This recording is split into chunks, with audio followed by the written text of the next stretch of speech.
Hey, what's going on, guys? I'm SwaberJKZ here. Today we're back for one of our last few recall decks, and it has to be one of the more disgusting ones. One of the best ones that's come out of the set is Jewel Knight. And as you can probably guess, I cannot afford this deck. So today, once again, we have Swabber. Hey, back again. So, if you can guess the recurring theme, it's that every deck that's not only simple to build, but super meta, yeah, he's here. Right, yeah. Like, this is a complete 180 for me. I play very complex premium decks. I play the strange Tachis in premium, but it turns out that V-Claw is making me a simple brain dead person. Hopefully this doesn't change to premium, but yeah, this set has been pretty easy to build for myself. You've seen Magatsu previously. Jewel Knight is very similar in that it builds itself, right? The support is there, the name's there, you just need a build based on that, and there's some text. So we're going through it. So take it away, Amos. So today we are going to start our grade 3s. We play obviously for Ashley and for Salome. That's essentially it. Just max every Jewel Knight is the #1 lesson of building this deck. Ashley is one of the older boss. Her skill is when at the end of the battle she attacks on V or R, you Soul Blast 2, you search your deck for a grade 2 or less Jewel Knight, you simply call it. If you're on the Vanguard circle, you call 2. So as a rearguard, it's a multi-attacking rearguard. As a Vanguard, it's a multi-attacking Vanguard. So it's really all there is to it. And when Road of Place Upon on VRR, count +1, the unit gets a crit. So the Jewel Knights have this recurring theme when something is placed on top of them, something happens. So they like something to be on top of them. So it's a theme for every card in this deck. So right, yeah. Just keep that in mind. Salome is the new boss. Salome has 2 skills. The first skill is Vanguard only, which is at the end of the battle, this unit attacks, count +1. Call as many Jewel Knights as possible from your hand to places on the board. Well, it's not as possible, it's up to you, so yeah. But if you manage to call 3 or more, you can Soul Blast 4 and stand this unit. Yep. Yeah, so it's just that good. It's good. If you pull off the whole... Oh wait, your opponent needs to be grade 3 or greater. Grade 3 or greater, right. For you to play the Soul Blast. So if you think about it, if your opponent is grade 3 or greater, and you follow the exact text of Salome correctly, you get 6 attacks minimally with Salome, and that's not even counting if you have an Ashley rearguard or something, so... Yeah, you can already see in one card, the entire premise of this deck just already overflows. I mean, look at the premise of this deck, it's so nice. The second skill is on Vanguard Circle, when placed on top of something, you can count +1, the unit gets 10k and a drive. On the Rearguard Circle, it's just a 10k. On the Vanguard Circle, it's 10k and a drive. So, cool. Rewriting Salome is good, you know, or if something is called on top of Salome, it gets an extra 10 for Counter Blast.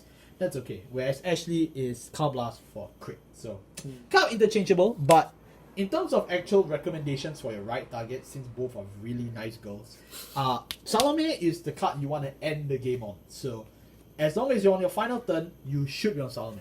Ashley is good riding if you're going first, because Ashley is not restricted by the opponent's grade, you can just go. And then after you ride Ashley on turn 3, then you can go into your Salome on turn 4, if you're going first. If you're going second, you can just start on Salome and just begin the onslaught. So, that's basically how the deck works. Right, yeah. So just things to note, right? Because this is called from hand, right? So this is why you need to end on this card, because after you do your entire combo, your hand's probably going to be really, really small. Even though it restands, you probably end with like maximum or on average 4 cards in hand. Yeah. You're going to be depleting a lot of your hand. So, and this minus a lot for all the firepower you get. Correct, yeah, because especially because you're calling over stuff, right? You need to use your hand pretty much, pretty heavily actually. So you're gonna be wanting to end on this. You're not gonna be wanting to stay on it for too long, because her. Yeah, but so you don't want to stay too long, because eventually you will really run out of firepower. I mean, Soul Blast 4. Right, Soul Blast 4. You probably won't have enough after you do it, right? But Ashley, on the other hand, is this very easy, consistent? Yeah, you don't actually need to have anything, you know, on the field, because to take note, Salome does need to have a unit that you call over, compared to Ashley that just calls up 2 units if it's on the Vanguard. So it's a really free like resource light board. skill. Yeah, so this will be good if you're really low on resources. You need to save your hand to have the burst turn. But if you're good to go, Salome. That's right. That's your pick. Alright. Moving on to our grade 2s. We have 4 copies of this is the returning one, it's Lady. That's right. Then we play 4 copies of... This is a retrain actually. This is another retrain. Right. Civil. We play 3 copies of Royal Paladin's King, which is Livaro. Yes. And we tag in 2 copies of Loading Angel. That's right. Let's break it down. Livaro, I think you already know the skill by now. When placed on VRR, you call +1, search your deck for grade 2 loader, superior call. if you no grade 2 it's just a grade 2. Grade 2, Only a grade exactly 2. grade 2, yeah. Only grade 2. This is all Marvel origin. But if you are out of Counter Blast, you can pay a Soul Blast instead. So the resource wise is like 100% covered. Like unless you're out of everything, you're gonna be getting that call. Livro is a 10k vanilla, but at its core, it's always built in with a +1 and a +1 train at that. You get to choose which grade 2 you want. So Yeah, right. there's really just no argument to saying I don't want Livro in my deck. But we only play 3 because we need space for the Jewel Knights, and we want this tech in at a 2. So if you're not comfortable with tech like this, you can actually just max Livro. I think it's fine, but personally speaking, Livro is just great. Having Livro on the board, though, also means you have another body for Salome to call her girls on top of, because you need to actually call Jewel Knights on cards with circles. So the fact that Livro just exists sitting there as a vanilla, oh don't worry, you will free him of his pain very soon. That's right. We'll move on to Laylee. Laylee has 2 skills. On a regular circle, when she attacks, choose 2 normal units from your drop zone, move it to your deck. Move it to the bottom of your deck, you soul charge 1, she gets 5. So it's a very simple soul charge, and she's a 15k meter. Just really good all around. Just good. And you send cards back to the deck, so it helps you prevent deck out. And you can put your Jewel Knights and stuff back. So cool. When a unit is placed upon Laylee, either V or R, the unit that was placed on top of gets 10k power. So it's kind of like Salome, but Salome had to pay a Counter Blast to do that, whereas Laylee just gets it for free. Laylee can give your turn 3 right another 10k, or if it's part of the assault of Ashley Salome's multi-attacking, you still get a free 10k. So, as I said, the Jewel Knights have this very interesting theme that they like stuff to be placed on top of them, so abuse that as much as possible and you shouldn't go wrong. Speaking of more Jewel Knights, we have the retrain, which is Sybil. Sybil is from the same set as Ashley and Salome, so if you are of that age era, welcome back, and you should be able to remember this. On V or R, when she attacks, choose a card from your hand, a grade 2 or less card from your hand, and move into your soul, you draw a card. Cool filter, it's a soul charge, it's a filter that it's nice. If you want to put a specific card in the soul, your blaster blades, your blaster darts, I guess you can play this. So MLB support, guys. MLB support. Second skill is when a unit is placed on top of her, you look at the top 3 cards of your deck and superior call a grade 2 or less Jewel Knight. Yeah. So people say, oh, if you're calling cards on top of cards, you're minusing. But Sybil just completely breaks even on that, because not only do you get to look at the top 3, call one, you can call one on top of something else with another card on the circle, and then it just extends further. So Sybil is one of your main extenders overall, and it's just a great card to have. Overall, she's kind of weaker compared to Laylee, because Laylee can at least attack for 15 by herself. But Sybil's main value comes from being placed on top of, as well as just attacking to just filter in soul. So. Right. Yeah, there's also another application where you can actually combo off with a rear guard Ashley, where an Ashley can just can activate the attack on attack to then when you can attack, it does the search your deck for a grade 2 or less. You pop this, you search the top 3, and you pop on top of Ashley. So you can just get another one. Yeah. I mean, it has to be grade 2 grade 2 or less. So you get another one. There you go. Yeah, So it's just another multi-attack. Correct. Then you just pop this, and then maybe you come on another one, and boom, you now have a refreshed board. Yay! So yeah, that's one of the combos you can do with this card. Just a value generator, just fill board, cover your resources. It's just very good. That's nice, it's nice. Our tech is Loading Angel. Loading Angel, at the end of the turn, if you have 5 or more units, count +1, move this into soul, draw 2. Jewel Knights, if you are very upset about losing your cards, just draw 2. It's a pot of greed. 5 or more cards on the board, that just means 4 rear guards in English, so it's not that hard. You're calling so many cards, you're bound to get something. Right. So yeah. Loading Angel really just helps us net back on the cards we call, and that's really just its main purpose. It's a nice tech. If you don't want to play, it's fine, but I feel at a 2-off, it's still safe enough that it won't overtly prevent your Jewel Knight ratios from being compromised. Right, yeah. You really only play this card either A, you draw into it, you're low in hand, you want more hand, or B, you're low in hand, you got Libero, and you call this out for Libero. Yeah. It's very niche, but it helps when it really needs to. Yep, good enough. Moving on to our grade 1s, we play 4 copies of Sisyllus, Laurel Knight Sisyllus. We play 4 copies of our Jewel Knight. This is Mobidius, and this is Eunice, the new Jewel Knight.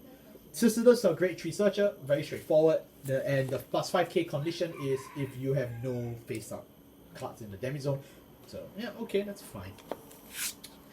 We'll move on to Morbidius. Morbidius is the returning last Jewel Knight from, last year. Her skill is very simple. Counterblast 1, choose a card from your drop zone, move it to the bottom of your deck. Soul Charge 1, she gets 5,000 power. This skill can be stacked, so if you want to use this over and over, you can. And when wrote upon or placed upon from VOR, you draw a card. So no more will you have to worry about minusing because you instantly net back with a Morbidius placement. So it's just nice. cool. And it gets 5k and it does help you Soul Charge. It converts your combos into Soul Charge. So Salome, don't worry, she's got your back. That's right. Nice. Next up, we have Eunice. Yeah, so Eunice is another pretty versatile resource. So at the end of the battle, this unit boosts for its first ability. Put a normal unit from the drop to the bottom of the deck, and you Soul Charge 1. So again, Soul Charge. You may return this unit to the hand. So to your hand, sorry. So yeah, it comes to your hand, it bounces back, Soul Charge. Simple stuff, right? The second ability is something that's reminiscent of actually the other great one, which is when your other unit is placed on this unit circle, choose one of your opponent's rear guards in the same column that's on this place unit, and retire it. If no units were retired, draw a card. Wow, it's Perdition! Right, yeah, so it's either you retire, which is just good, Cool spot removal. or you draw a card, Yeah, which just helps your game plan. So it's just... It's kind of like Morbidius, but Morbidius' skill to return a card from your drop zone back to your deck also has to be a normal unit. So. Right, yeah, so all these Jewel Knights all return normal units. They just can't return triggers. Just restock the Jewel Knights in the deck. Right, they want to break it more than they've already broken it already, right? Yeah. So these two pretty much have very similar abilities in the sense that this can draw you as well. But this can be flexed. Right, it's another Spot flex spot removal for removal, right? And this also is able to jump back to your hand. Yeah, That's the first skill if you need it. Bounce back. And when you bounce back, you can also combo it with Salome because she needs to call Jewel Knights from hand. Right, yeah, you get more hand, more resources to go just Salome kill your opponent. Yeah. Before the opponent can even think, right? Just steamroll over it. Steamroll. And then, of course, our Grade 0 and Trigger lineup, we play the Daigo starter. This is Ambrosines. Daigo is really good. Very good. We play 4 Heal Guards because we don't need early game CB. We can take the hit, we can fight back. That's right. We play 6 crits and 6 draw because this deck does need the pieces. And we are not lacking of firepower from those pieces, so we can afford to actually play more draws to get more pieces to just pour on and continue the assault. 6 crit because we do need some crit punching to a certain effect, so it's really just the most balanced split you can work with. Right, yeah, this is just a safe pick. You need the draws, you need some pressure. Just mix the two, just balance it out. Balance it out. And yeah, that wraps up the entire Jewel Knight deck. That is literally it for Jewel Knights. Like, I wish there was something more to say, but there is not. What you're looking at right now is Royal Paladin's best. Many people in both formats of the game, both in the EN side and the JPN side have always complained that, Royals, a bit like last time to some degree, that's Seekers, which was really good under skilled pilots, but under mediocre pilots, you don't really get much. MLB, it's just a good deck, but it's not anything amazing. Blasters is like, Ganslot's trash, Sanctuary Guard's just okay. And the Jewel Knights was one of the main generic stuff that really carried the clan. But now you can just separate the lot together and put even more Jewel Knights together to get what I think is possibly Royal Paladin's best in not just V, but maybe in Premium in the future. If someone can somehow break this stuff in Premium, I think it's certainly possible. You have stuff like Crystal Luster, you have stuff like Saint of Twin Sword, the potential's there.